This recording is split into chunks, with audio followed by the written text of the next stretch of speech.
Assalamualaikum warahmatullahi wabarakatuh. Perkenalkan, nama saya Nur Kartini, Stambuk A121-18173. Saya dari kelompok 5 ingin memaparkan materi mengenai kemitraan dan kerjasama negara-negara Asia dalam bidang politik, ekonomi, energi, dan lingkungan. Nah, di sini saya akan menjelaskan terkait dalam dua bidang, yaitu politik dan ekonomi. Oke, langsung saja yang pertama di bidang politik, di mana di bidang politik keamanan ASEAN dan Jepang mengembangkan kerjasama memerangi terorisme dan berbagai kejahatan terorganisir lainnya, termasuk cybercrime. Berbagai kerjasama kontra terorisme dan kejahatan lintas batas negara ini dilakukan antara lain dalam kerangka pertemuan tingkat pejabat tinggi mengenai kejahatan lintas batas negara dan dialog kontra terorisme. Pada tahun 2013, untuk pertama kalinya diselenggarakan pertemuan singkat. Pertemuan tingkat menteri mengenai kontra terorisme ASEAN dan Jepang juga menekankan kerjasama. Di sini mereka menekankan kerjasama maritim dan keamanan maritim, antara lain melalui forum expanded ASEAN dan ASEAN Maritime Forum.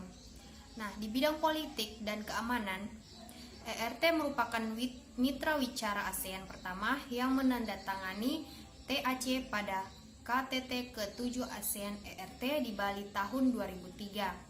Nah, beberapa landasan kerjasama ASEAN dan ERT di bidang politik dan keamanan adalah Deklarasi Bersama ASEAN ERT tentang kerjasama bidang isu-isu keamanan non-tradisional, atau Joint Declaration of ASEAN and China on Cooperation in the Field of Non-Traditional Security Issues, dan Declaration on the Conduct of Parties in the South China Sea. Nah, selanjutnya di sini saya akan menjelaskan di bidang ekonomi.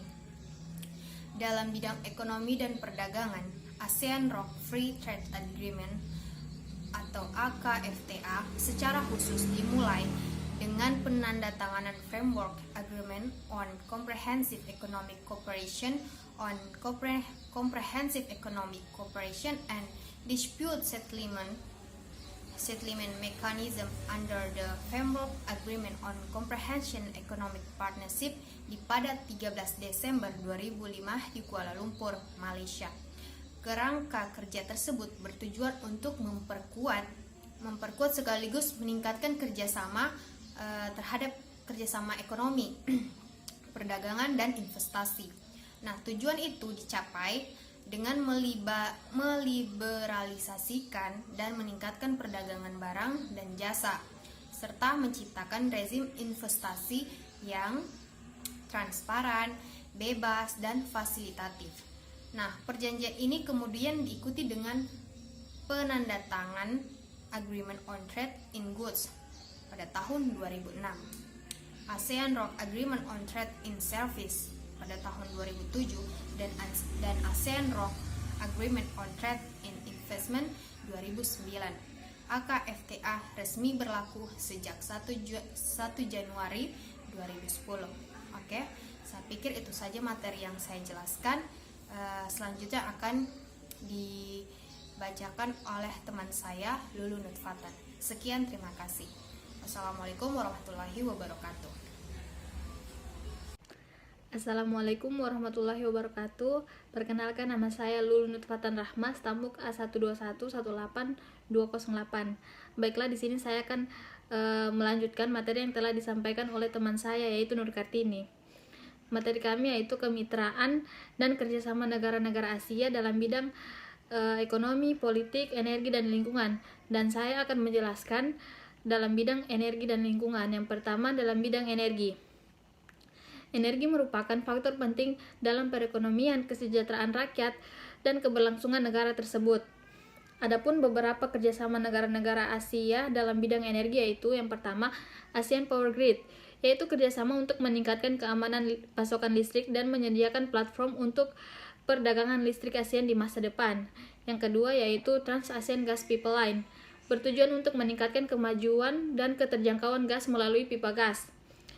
Yang ketiga ada Coal and Clean Coal Technology, dilaksanakan untuk menanggulangi isu lingkungan yang berasal dari produksi dan penggunaan batu bara. Dan yang terakhir ada Energi Efisiensi dan Conservation, merupakan bagian penting strategi mitigasi perubahan iklim bagi negara-negara anggota ASEAN. Yang kedua yaitu dalam bidang lingkungan. Kerjasama ASEAN dalam bidang lingkungan hidup dimulai pada tahun 1978.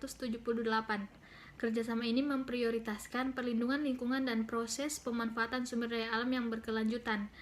Kerjasama mencakup polusi lingkungan lintas batas dan manajemen hutan berkelanjutan, keragaman hayati, serta teknologi maju yang ramah lingkungan.